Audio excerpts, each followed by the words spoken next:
Ever wonder what's going on right under your feet? I mean, we're not talking buried pirate treasure or anything, but something just as important, that the world of soil. You've sent us a ton of interesting stuff on becoming a soil surveying technician. So let's dig into it. Unearth this career path, maybe uncover some cool facts about, well, the ground we walk on. It's funny you should say that because one of the things that really grabbed me about this field is that it's a lot more high tech than people think. It's not just about, getting your hands dirty. Yeah, I was going to say. It's about using some pretty cool technology to analyze one of our most essential resources. Okay, that's a good point. Knowing about soil isn't just for, gardening enthusiasts, is it? So for someone who's totally clueless, what does a soil surveying technician actually do all day? They're basically like soil detectives. Soil detectives, I like that. Yeah, they use this really interesting mix of hands-on fieldwork, technology like GPS and scientific analysis, all to figure out what the soil in a particular area is made of, what its properties are, and how different factors, human or natural, are impacting it. So they're using GPS to, map out soil types? Yeah. That's interesting. And this career guide you sent mentioned something called GIS and how it's really changing things up. What is that exactly? GIS stands for Geographic Information Systems. Basically, it's a really powerful way to visualize and analyze data that has a location component. Okay, I'm starting to get it. So for a soil surveying technician, this could mean overlaying maps of different soil types with, say, elevation data or rainfall patterns. This can help them predict things like erosion risk or even identify the best areas for different types of crops. Wow, that's way more high-tech than I imagined. And this career guide also mentioned using some pretty serious surveying equipment. Can you give me an example? What are they using out in the field? Oh, absolutely. One tool you'll find them using a lot is a soil auger, which is used to extract soil samples from different depths. They're kind of like giant corkscrews, honestly, that bore into the ground and pull up these cores of soil. Interesting. By analyzing these cores, technicians can get this incredibly detailed understanding of the soil profile in that specific location. So it's a real mix then, huh? Like getting Absolutely. hands-on with the earth, but then using all this tech to really analyze what they're seeing. Sounds like a good balance of, well, indoor and outdoor work. Yeah. But is it the right career path for anyone? What are we talking about in terms of pros and cons? You're right. It's definitely not for everyone. I think one of the biggest pros, and the career guide pointed this out, is the opportunity to work outdoors, to be physically active. You're often traveling to different sites, which can be really appealing for people who, enjoy variety in their work and don't want to be stuck at a desk all day. So for someone who loves hiking and exploring, but instead of looking for scenic views, they're discovering the secrets of the soil, right? I bet there's some pretty incredible things to be found down there. Oh, you'd be surprised. Every soil sample has a story to tell. I remember I was working on this project once where we uncovered these soil layers that dated back thousands of years. Thousands of years. That's wild. Mhm. Okay, that sounds pretty amazing, but what about the downsides? The career guide mentioned something about limited job growth. What does that actually mean for someone considering this field? It's definitely something to consider, though it's not as doom and gloom as it might sound. The demand for soil surveying technicians is relatively stable. It's not growing as fast as some other fields. I see. Having said that, the Bureau of Labor Statistics actually projects a 5% growth over the next decade, which is on par with the average for all occupations. So not a booming industry, but not a dying one either. Steady as, well, the ground beneath our feet. Okay, so let's say someone is super intrigued by all this, by the prospect of becoming a soil detective, as you put it. What kind of skills and qualifications would they need to get started? I mean, is it just about knowing your way around a garden trowel? A trowel might come in handy, but seriously, it does require a lot more than that. One thing that surprised me, I think reading comprehension was listed as one of the most important skills in that career guide you mentioned. Did that surprise you? Reading comprehension. To be honest, I wouldn't have thought of that as a top skill for someone who, works with dirt all day. It sounds more like something you'd need to be, I don't know, an English professor. It might seem kind of counterintuitive, but being able to really read and interpret scientific reports, research papers, technical documents, that's a huge part of this job. Soil surveying involves tons of data analysis and staying up to date on the latest research. It's a good thing you can't judge a career by its coveralls, right? You really need that scientific mind to understand the complexities of the soil. Yeah. What about the educational path? What does that look like? So we're talking about more than just a green thumb here. What kind of education are we talking about for aspiring soil sleuths? Yeah, you definitely need more than a green thumb, that's for sure. Most soil surveying technicians have at least an associate's degree Oh, in soil science, environmental science, or a related field. Some positions, though, especially those involving research or more advanced analysis, I see. might require a bachelor's or even a master's degree. Oh, wow. So you could really specialize if you want to go deep into the science of it all. Hmm, But let's say you've got the education, you're ready to roll up your sleeves right. and start digging.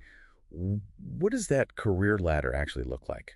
Well, the career guide lays out a pretty typical progression, starting with an entry-level technician role. Makes sense. At this stage, you're really getting your boots dirty, learning the ropes from experienced technicians, Yeah. and just getting a feel for the different tasks involved. It's like the apprenticeship of the soil world. So what comes after you've kind of mastered the basics? Usually the next rung on the ladder is a junior soil surveying technician. Okay. Here, you'd be taking on more responsibility, conducting surveys more independently, and doing more analysis of samples. So more responsibility, but also more freedom to kind of put your own stamp on things. Exactly. You're given a lot more autonomy to make decisions in the field and apply what you've learned. Yeah.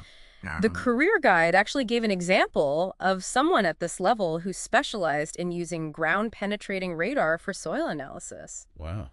That's some pretty cool tech. Definitely. Sounds like there's room to carve out your own little niche within this field. So what's the view like from the top of the soil heap, so to speak? What does a really seasoned soil surveying technician do? Well, eventually, with enough experience and expertise, you could become a senior soil surveying technician. Okay. At this level, you're really the go-to person. You're leading projects, mentoring junior staff, and just making sure everything runs smoothly. So it's not just about science anymore. It's about leadership and project management too. Yeah. It sounds like a really well-rounded role. It definitely is. The career guide actually emphasized the importance of communication skills at this level. Oh, interesting. Since you're often interacting with clients, stakeholders, presenting your findings. That makes sense. You're not just talking to the soil anymore. Yeah. Now, I noticed the career guide also mentioned something about certifications. Right. What's the deal with those? Are those a big deal in this field? They're a great way to enhance your credentials, for sure, and to demonstrate expertise in specific areas. Okay. One example is the Certified Professional Soil Scientist credential Okay. offered by the Soil Science Society of America. Right. It's a highly regarded certification that shows potential employers you meet really rigorous standards. So it's like a stamp of approval showing you're a true, soil aficionado. Huh. But what does it actually take to earn a certification like that? Well, it's not just handed to you, that's for sure. Right. You usually need a combination of education, work experience, and passing a pretty rigorous exam. Gotcha. But the benefits can definitely be worth it. I bet. For example, a certified professional soil scientist will often command a higher salary and have more opportunities for advancement. Yeah, that makes sense. Specialized knowledge deserves recognition. So you've climbed the career ladder. You've got your certifications now. How do you actually go about landing that dream job in the world of soil? I mean, that's where the digital age comes in handy, right? You don't have to print out 1 million copies of your resume and mail them out and hope for the best. Oh, absolutely not. Platforms like the one they talked about in your competitive edge, RoleCatcher, that can be a total game changer for job seekers, really in any field, but I think especially in a specialized field like this one. RoleCatcher. I've heard that name thrown around, but how does it actually work? What does it do? Well, one of the coolest things is it actually uses AI to help you optimize your resume and cover letter. Okay, that's cool. It makes sure you're highlighting the right skills, the right experience for the specific job you're applying for. So it's like having a personal branding expert in your corner, just, tailoring your application for each opportunity. Exactly. It's all about standing out, in that stack of resumes, making it easy for those employers to see why you're the perfect fit. Yeah, that makes a lot of sense in such a competitive job market these days. Yeah. What else does RoleCatcher offer that could, give job seekers an edge? One of the features I think is most valuable is the interview practice tool. Really? Yeah, it simulates real-life job interviews, gives you a chance to practice your answers to those common questions, but also get feedback on how you're doing. So you can walk into that interview feeling a lot more confident, a lot more prepared. Exactly. And because it's AI-powered, that feedback you get is really specific. It's tailored to, your responses, your delivery. It's almost like having an interview coach right there in your pocket. Wow. It really sounds like RoleCatcher lives up to its name, helping you catch that that dream role. It really does. It takes so much of the guesswork, the stress out of job hunting, and it gives you the tools, the insights you need to really succeed. Well, we have covered a lot of ground in this deep dive into, the world of soil surveying technicians. We explored what they do, the skills they need, and even how, technology is really changing the game. What are your biggest takeaways from all this? I think for me, the most surprising thing was the versatility of this career path. It's such a cool blend of science, technology, and hands-on work with all these opportunities to specialize and grow. And it's definitely not your average desk job, that's for Yeah, sure. right. And I think, the way technology is being used to not just understand, but also protect our soil is incredibly important. Absolutely. It makes you really think about the future of soil surveying. How is this field going to continue to evolve as we deal with, like, climate change, food security? So much is riding on, what's happening beneath our It's feet. all connected, right? It really is. And on that note, we'll leave our listeners with that thought. As you're exploring this fascinating field, just remember, the world beneath our feet, it's full of secrets just waiting to be uncovered. And with the right skills, the right education, a little help from tools like RoleCatcher, maybe you'll be the one to unearth them. Thanks for joining us on this deep dive. Until next time.